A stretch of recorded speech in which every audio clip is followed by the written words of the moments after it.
글로벌 머니 토크에 다시 오신 걸 환영합니다. 오늘은 펀드스트레스의 디지털 자산 전략 책임자인 숀 페럴님과 함께 암호화폐 시장의 기회와 위험에 대해 이야기해 보겠습니다. 감사합니다. 다시 만나 뵙게 되어 반갑습니다. 감사합니다.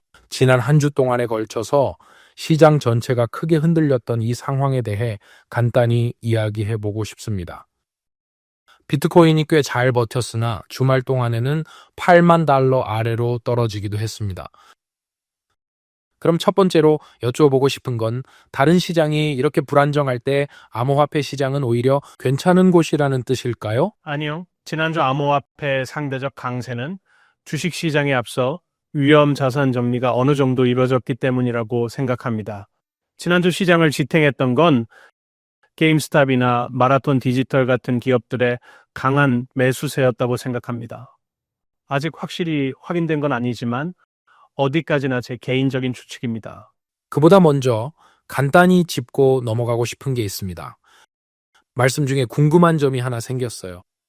비트코인이 일요일 오후 크게 하락했잖아요. 비트코인을 포함한 암호화폐는 거의 모든 다른 자산과 달리 주 7일 24시간 거래됩니다. 외환 거래를 하던 시절에 큰 가격 변동은 주로 뉴질랜드 시장이 열려있던 시간대였어요. 거래하는 곳이 몇 군데 없었거든요. 아시아 시장도 아직 열리지 않았고요. 암호화폐 시장에서 유동성이 낮은 시간대에 발생하는 이러한 시장 움직임을 어떻게 보십니까? 주말과 평일의 거래량을 비교할 때 그 차이가 어느 정도로 나는지 궁금합니다. 좋은 질문이에요. 실제로 주말엔 유동성이 낮은 게 사실입니다. 당연히 거래량은 상황에 따라 매우 다릅니다. 주말에 큰 지정학적 사건이 터지면 거래량이 꽤 높게 계속 유지되는 경우도 있습니다. 하지만 일반적으로 볼 때 토요일이나 일요일 같은 날에는 평일의 거래량에 비해 약 30% 정도 수준입니다. 결코 적지 않은 수준입니다. 물론 주말에 큰 가격 변동이 생긴다고 하더라도 무조건 이를 가볍게 넘겨서는 안 됩니다. 이러한 변동이 어떤 맥락에서 나온 건지는 꼭 짚고 넘어가야 할 것입니다. 요즘에는 전반적으로 주문장 내 거래가 별로 없어 약간 한산한 편입니다. 거래량도 꽤 낮은 편이고요. 좀 더 정확하게 말하면 자금 흐름 자체가 전반적으로 잠잠했습니다. 질문에 답을 드리자면 주말엔 유동성이 더 낮습니다. 그럼 일반적으로 하루 중 언제가 가장 유동성이 높은가요? 가장 거래가 활발한 시간대는 유럽과 미국 시장이 동시에 열릴 때인가요? 아니면 아시아와 유럽이 겹칠 때인가요? 일반적으로 미국 시장, 특히 뉴욕과 런던 시장이 동시에 열리는 그 시간대가 가장 높은 유동성을 보입니다. 그때가 하루 중 가장 거래량이 많은 시간대이기도 합니다. 아까 잠깐 기업 매수에 대해 말씀하셨는데 아마도 제일 유명한 건 마이크로 스트래티지일 것 같습니다. 마이클 세일러가 이 모든 걸 시작하고 한동안 성과를 냈지만 지금은 힘든 시기일 수도 있습니다. 하락장에서도 기업들이 매수 대기 중인 것 같은 느낌이 드시나요? 그게 어떻게 이루어지나요? 비트코인의 가격이 떨어질수록 매수에 나설 준비가 되어 있는 기업들의 대기 자금, 즉 대기 유동성 자금이 충분히 확보되어 있다고 보시나요? 아니요, 꼭 그렇진 않습니다. 그래서 지난주에 가격을 버텨준 게 바로 그 기업 매수세였다고 말씀드린 거예요. 인위적으로 보이나 실제로 그러한 면이 있습니다. 기업들은 가격에 별로 신경을 쓰지 않습니다. 그리고 실제로 매수에 나설지는 자본시장이 비트코인뿐만 아니라 이 관련 주식들의 전망을 어떻게 해석하느냐에 따라서 달라집니다. 예를 들어 시장이 마이크로 스트래티지 혹은 비트코인 가격이 더 상승할 것이라고 기대하는 경우 마이크로 스트래티지의 주가는 보유하고 있는 비트코인의 실제 가치보다 더욱 높은 가격에 거래될 것입니다. 그런 상황에서는 주식을 매도하거나 회사채를 발행하는 방법으로 자금을 확보할 수 있게 됩니다. 그리고 가격 차이가 생기지 않도록 그 자본을 신속히 운용하려고 합니다. 왜냐하면 금융시장 거래가 주된 사업이 아니기 때문입니다. 기업들은 프리미엄이 붙은 높은 가격으로 주식을 발행하여 비트코인을 매수하는 전략을 사용하지만 시장의 타이밍을 정확히 노리거나 미리 매수 주문을 쌓아두기는 어렵습니다. 마이크로 스트래티지는 최근에도 활발하게 움직였나요? 꽤 활발했으나 지난주에는 활동이 없었어요. 이전에 몇 주 동안은 활발한 움직임을 보였습니다. 제 기억이 맞다면 3월 30일을 앞두고 약 25억 달러 규모의 비트코인을 지난 2주 동안 구입했던 것으로 알고 있습니다. 그리고 그 자금은 우선주 발행과 일부 보통주 발행을 통해 조달된 것으로 알고 있습니다. 매수 후 구매 여부 파악은 얼마나 걸리나요? 시장 끝난 후 반응은 얼마나 빠른가요? 세일러는 매주 매수 사실을 발표하기 때문에 그게 바로 확인의 근거가 된다고 볼 수 있습니다. 최근 무역 갈등이 계속되면서 자산 간의 연동성이 커지다 보니 하루 중에 다른 자산들 간 괴리가 생기는 일이 종종 있습니다. 그래서 만약 비트코인과 나스닥 간의 괴리, 즉 가격 변동이 크게 벌어진다면 이는 시장에 기업 매수가 강하게 유입됐다는 신호일 가능성이 높다고 할 수 있습니다. 그 매수세가 주말 동안 사라졌듯이 사라지면 거래량과 가격 흐름만 봐도 금방 드러납니다. 제가 알기로 마이크로 스트래티지는 가장 주요한 보유자 중 하나이자 레버리지를 활용하고 있는 것으로 알고 있는데 맞나요? 정확한 수치는 모르겠지만 특정 시점이 있지는 않나요? 일반적으로 시장에서는 세일러의 비트코인 평균 매입가를 추정하곤 합니다. 마이크로 스트래티지 같은 기업이 곤란해질 수도 있는 시점이 있을까요? 글쎄요, 세상에 절대란 건 존재하지 않는 것 같아요. 절대 문제가 발생하지 않을 거라고 100% 확신할 수는 없습니다. 부채 관련 문서에 따르면 사업에 중대한 변화가 발생할 경우 채권자들이나 우선주 주주들이 상환을 요구할 수 있는 권한이 부여되는 조항이 있다고 알고 있습니다. 과거에는 일부의 비트코인이 대출 담보로 실제로 제공되는 경우가 있었지만 현재는 더 이상 그러한 용도로 사용되지 않고 있는 상황입니다.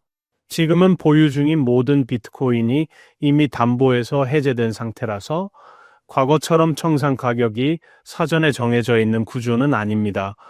최근에 현금 수익을 제공할 수 있는 우선주를 발행했고 이 부분은 분명히 고려해야 할 요소입니다.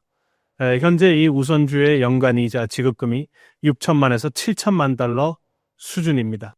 이 운영이 많은 현금을 창출하는 것 같진 않아요.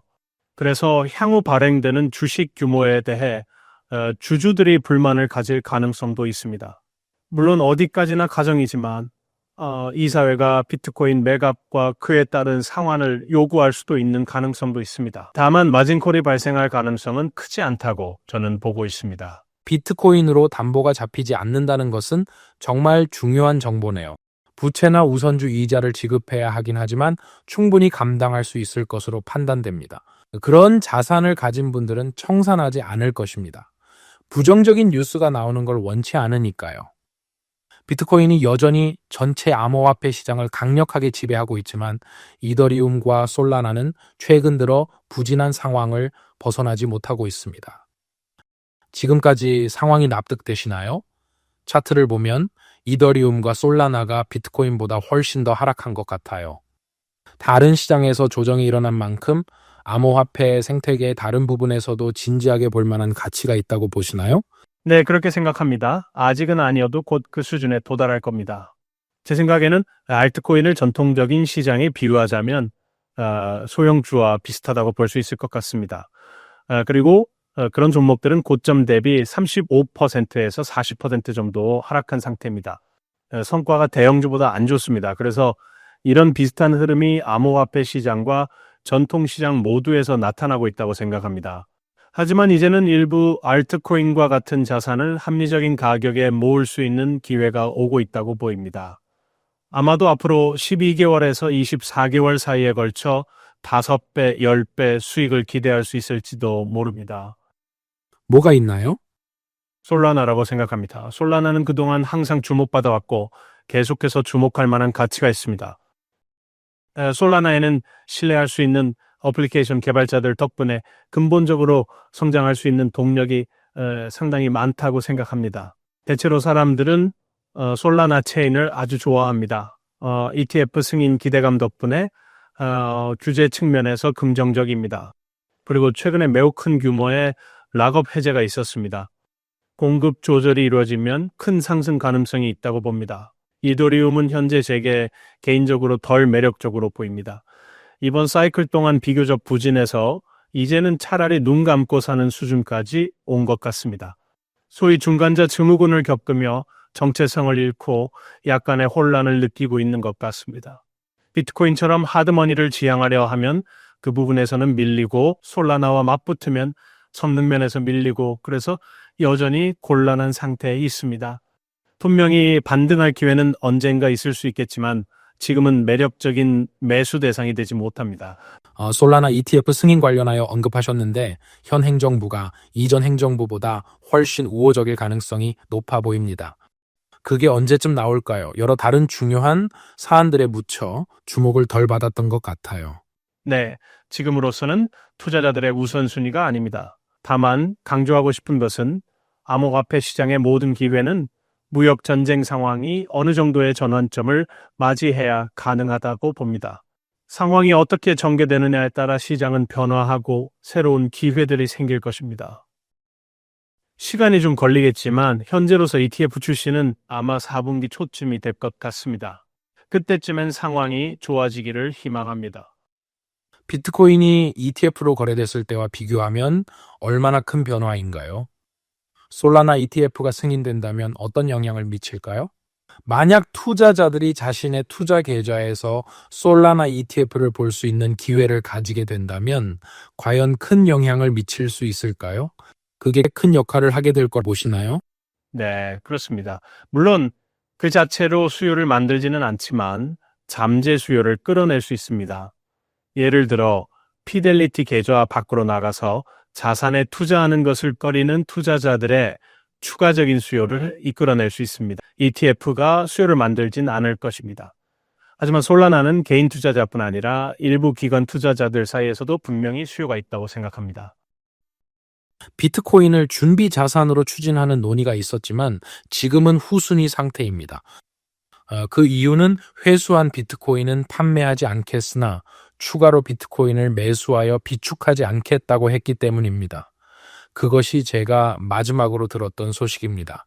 미국뿐만 아니라 주요 다른 국가들이 비트코인을 달러 외의 자산으로 보유할 것인지에 대한 새로운 형태의 준비금 마련 가능성에 관한 뉴스나 소문이 있었는지 궁금합니다. 네, 그렇게 저희가 지난 2월쯤부터 굉장히 조심스럽고 또한 신중한 입장을 취하게 된 이유이기도 합니다. 무역 갈등 외에는 암호화폐 시장에 뚜렷한 촉매제가 없었습니다.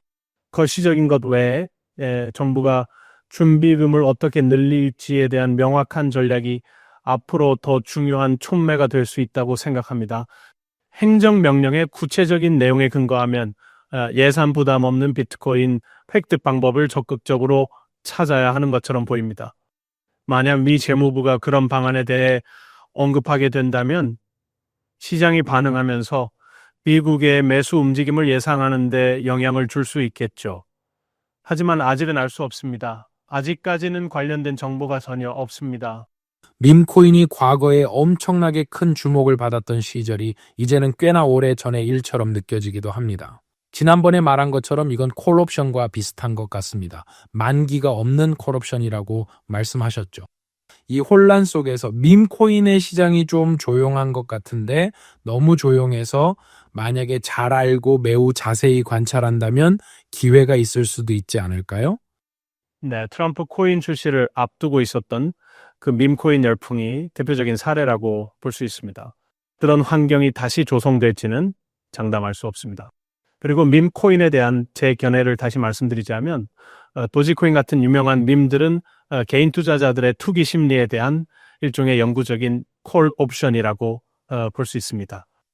반면 비교적 덜 알려진 밈코인들은 사실상 온라인 카지노에 더 가깝습니다. 아마 그 열기는 잠시 동안 상당히 많이 식어버린 것 같습니다. 밈코인 열풍 막바지에 많은 이들이 손해본 것 같습니다. 그로 인한 결과로 많은 자금이 결국 해당 시장에서 철수하는 모습을 보였습니다. 암호화폐 시장은 밈코인 열풍이 다시 올 정도로 투자 심리가 회복되기까지는 오래 걸릴 것 같습니다. 도지코인을 제외하고 한 번쯤 시도해 볼 만한 가치가 있는 다른 밈코인은 없을까요? 솔라나에서는 특별히 봉크라는 코인을 선호합니다. 솔라나의 대표적인 밈코인입니다. 블루칩이라는 타이틀을 얻었다고 보긴 어렵지만 솔라나 생태계의 도지코인 역할을 하게 될 가능성은 높다고 봅니다. 재밌었죠, 잠깐? 네네, 맞죠. 아르헨티나 대통령이 곤혹스러워지기도 했죠. 네, 맞아요. 정말로 그래요. 잘 이겨내길 바래요. 좋은 일 한다고 봐요. 전술적 거래에 대해 여쭙니다.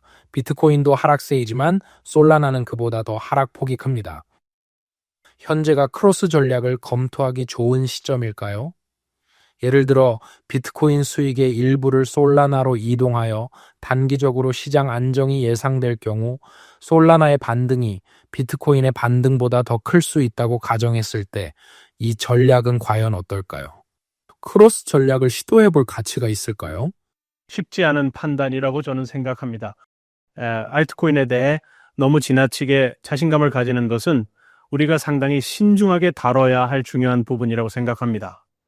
비트코인은 6만, 5만 달러와 같은 수준에서는 지속적이고 강한 매수세가 들어올 여지가 있지만 알트코인은 보다 빠르고 격렬한 변동성을 보일 수 있다는 사실을 인정하는 사람이 많습니다. 하지만 제가 조금 전에도 말씀드렸다시피 몇몇 알트코인은 이미 가치가 있다고 평가할 수 있는 구간에 도달했다고 생각하게 되며 이런 점에서는 나쁜 시점이라고 볼 수 없습니다. 지금 우리가 계속해서 고민하고 있는 가장 중요한 문제는 이 무역 전쟁의 결말이 어디로 향할지에 대한 것입니다. 어떤 식으로든 거래가 성사될 것으로 보고 있고 이른 시점에 합의가 이루어진다면 많은 코인에서 강한 반등이 나타날 것으로 예상됩니다. 상황이 더 길어질수록 경제에 미치는 부정적 영향은 더 커집니다. 반면 비트코인에는 도움이 될 수 있는 재정 및 통화 자극이 있을 것입니다. 시장이 하락하면 모든 자산이 밀접하게 연관됩니다. 이런 상황은 암호화폐에는 불리할 것 같습니다. 결국 지금 우리가 처한 이 무역 전쟁 같은 상황에서 벗어나기 위한 앞으로의 경로를 파악하는 것이 핵심입니다. 솔라나와 이더리움 그리고 몇몇 알트코인에 대해 이야기했지만 아직 언급하지 않은 알트코인들 중에서 주목해야 할 것들이 있을까요? 네, 저는 지토, 티커명으로 JTO를 정말 좋아합니다. 이건 솔라나의 정말 중요한 인프라 요소입니다. 이는 여러 가지 다양한 종류의 제품들을 제공합니다. 그중 하나는 매우 중요한 거래 주문 및 실행 소프트웨어이고 또 다른 하나는 리퀴드 스테이킹에 관련된 프로토콜입니다. 솔라나를 스테이킹할 수 있으면서도 이를 디파이해서 사용할 수 있습니다. 또한 리스테이킹 프로토콜도 제공합니다. 최근에 급격한 하락으로 인해 큰 영향을 받았지만 저는 현재 시점이 장기 보유의 기회를 잡기 위한 적절한 시기라고 확신합니다. 그 외에도 지금 탈중앙화 카테고리에서 많은 흥미로운 변화들이 일어나고 있습니다. 즉, 탈중앙화 인터넷의 물리적 인프라를 말합니다. 최근 주목받고 있는 프로젝트 중 하나는 지오넷이라고 하며 티커는 GEOD로 지정된 것으로 실제 수익이 발생해서 그 수익이 자연스럽게 토큰에 축적되어가는 웹C 프로토콜의 훌륭한 사례로 제시될 수 있습니다. 간단히 설명하자면 이는 토큰으로 인센티브를 주는 지오 포지셔닝 노드 네트워크입니다. 따라서 농업이나 드론 같은 분야에서 정확한 위치 데이터를 필요로 하는 사람들이 이를 활용할 수 있게 됩니다. 보통 이런 방식은 회사들이 매우 비싼 라디오 타워를 제공하고 그것들을 곳곳에 배치하는 방식으로 자본 지출이 많이 드는 방식입니다. 하지만 이 프로젝트는 토큰화된 네트워크를 만들어서 사람들이 작은 노드를 구매해 자신의 집 위에 배치하고 그 대가로 토큰 발행으로 보상을 받게 합니다. 높은 자본 지출 중심의 사업을 가벼운 자본 투자 사업으로 변형하는 것이죠. 이 네트워크를 사용하려는 수요가 아주 많습니다. 네트워크가 사용될 때마다 토큰 공급의 일정 부분이 소각됩니다. 그래서 이 프로젝트에 관심을 갖게 되었습니다. 작은 규모의 회사이긴 하지만 이제 시장 구조 법안과 스테이블 코인 법안 그리고 토큰의 가치를 귀속하려는 움직임이 나타나고 있어서 이 분야의 여러 프로젝트들이 앞으로 더 많은 주목을 받을 것으로 기대됩니다. 정말 흥미로운 점들을 볼 수 있겠네요. 청중의 질문을 받기 전에 드리는 마지막 질문입니다. 어렵긴 하지만 모든 조건이 같다면 비트코인의 3개월 내지 연말 예측에 대해 어떻게 생각하시나요? 단순한 의견이라도 괜찮습니다. 저희는 아직 공식 연말 목표를 변경하지 않았습니다. 고객들에게 전달하기 전에는 그렇게 하지 않으려고 합니다. 그래서 연말까지는 목표를 17만 5천 달러로 유지할 계획이지만 중간에 조정이 있을 수 있습니다. 향후 3개월 동안은 다시 투자할 시점으로 7만 달러 정도가 제가 투자를 시작하기에 좋은 시점이라고 보고 있습니다. 그렇기 때문에 저는 여기서부터 입찰을 시작하기에 좋은 타이밍이라고 생각하고 있습니다. 제 개인적인 기대치를 보면 앞으로 3개월 이내에 최대 10만 달러까지 도달할 가능성을 열어두고 있습니다. 다만 이 모든 것은 무역 관세와 직결된 어떤 합의가 과연 성사되는지에 달려 있습니다. 좋은 정보 감사합니다. 만약 투자를 해본 적이 없는 사람이 처음으로 비트코인에 대한 투자를 하기로 결심을 한다면 어떤 조언을 해주실 수 있나요? 싸게 사서 비싸게 파세요. 만약 처음으로 비트코인에 투자하시고 큰 거래자는 아니며 시장 타이밍을 잘 맞추려고 애쓰지 않는다면 저는 포트폴리오 내에서 일정 비율을 할당하고 매월이나 분기별로 리밸런싱을 하는 방법을 택하는 것이 좋다고 생각합니다. 장기적으로 보면 아마도 성과가 더 좋을 거라는 생각이 듭니다. 첫 번째 질문은 기업들이 비트코인을 구매하고 있다고 하셨는데 기업들은 어떻게 비트코인을 구매하나요? 그리고 기업들은 어떤 시장에 진입하나요? 아웃소싱 아니면 직접 구매하나요? 아니면 비트코인 트레이더에게 의뢰하나요? 구매 규칙에 관련하여 알고 싶습니다. 일반적으로 기업은 주로 거래소와 트레이딩 데스크와 협력하는 계약을 맺고 예를 들어 정해진 특정한 여러 날 동안 일정 금액으로 TWAP을 설정하도록 요청합니다. 쉽게 설명하자면 외부의 서비스 제공업체에 이러한 유형의 업무를 맡겨 처리하게 하는 경우가 흔히 많습니다. 제 두 번째 질문은 RWA가 실현 가능하다고 보시는지였습니다. 최근 블랙록이 RWA에 많은 금액을 투자하고 있다라는 말을 들었는데요. 시장에서는 그걸 믿을 만하다고 보나요? 네, 좋은 질문입니다. 사실 그 주제를 제가 먼저 언급했어야 됐습니다. 요즘 많이 주목하고 있는 부분입니다. 레리 핑크 역시 흥미롭게 보고 있다고 했죠. 전통 자산을 블록체인에 올리게 되면 결제의 발전, 사용자 경험 개선, 그리고 비용 절감과 같은 장점이 크게 이루어질 거라 생각합니다. 이미 스테이블 코인의 형태로 이게 유익하다는 것을 입증하였습니다. 사실상 사람들이 이를 단순히 달러로 생각하지만 사실 RWA의 일종이라고 볼 수 있습니다. 그러나 실제 자산을 블록체인에 올리는데 많은 노력이 필요할 것입니다. 그리고 지난 10년 동안 암호화폐에서 구축된 많은 인프라를 훨씬 더 가치 있게 만들기 때문에 흥미로울 것입니다. 왜냐하면 더 많은 중요한 요소들이 체인상에서 교환될 것이기 때문입니다. 그래서 이 분야에 정말로 큰 호재라고 생각하며 확실히 주목할 가치가 있는 요소라고 봅니다. 미국 정부가 암호화폐 코인들을 자산으로 공식적으로 인정하고 이를 국가 예산안에서 아주 중요한 중심 자산으로 사용하려 한다는 여러 가지 다양한 소문들이 점차적으로 확산되고 있습니다. 이에 대해 어떻게 생각하시나요? 미국이 정말 코인을 자산으로 인정할까요? 소문일까요? 준비 자산으로서 말씀하시는 건가요? 맞습니다. 그게 가능하다고 보시는지 궁금합니다. 네, 저는 그렇게 생각합니다. 트럼프 행정부가 암호화폐에 대해 한 모든 약속은 사실 그대로 이행됐습니다. 그리고 행정명령에는 지금 보유하고 있는 비트코인 외에 추가적으로 많고 다양한 방식으로 비트코인을 획득할 수 있는 방법을 찾으려는 내용이 포함되어 있는 것이 특징입니다. 그래서 저는 미국 정부가 미래의 비트코인을 확보할 방법을 찾을 가능성이 충분히 있다고 생각합니다. 혹시 칸이라던가 MSTU에 대해 물어도 될까요? 레버리지 ETF 말씀하시는 것 같은데 그것들에 대해서는 특별한 의견이 없습니다. 저는 ETF들이 시장 구조에 미치는 영향이 흥미롭다고 생각합니다. MSTU로의 자금 흐름이 커지면서 이제는 거래 데스크들이 그 레버리지 ETF들에 대한 스왑을 인수하지 않게 되었다는 점이죠. 옵션 시장에서 입찰해야 합니다. 이로 인해 변동성이 증가하여 마이크로 스트래티지가 프리미엄으로 주식화 전환 사채를 발행할 기회가 생겼습니다. 처음 질문으로 돌아가서 다시 말씀드리자면 단기적으로 거래를 하고자 하시는 분들에게는 정말로 훌륭한 방법입니다. 저는 ETF를 추천하지 않습니다. 예측 불가능한 변화가 많고 성과가 항상 이익으로 이어지지 않기 때문입니다. 레버리지 ETF는 성과가 많이 감소하는 경향이 있어서 그 점을 주의해야 합니다. 비트코인을 소유하고 있는지에 관한 것이었고, 만약 소유하고 있다면 비트코인과 알트코인의 비율을 어떻게 유지하고 계신지를 물어보려 했기 때문입니다. 네, 저는 비트코인을 갖고 있습니다. 암호화폐 투자를 권하면서 정작 비트코인을 갖고 있지 않다면 이상하겠죠.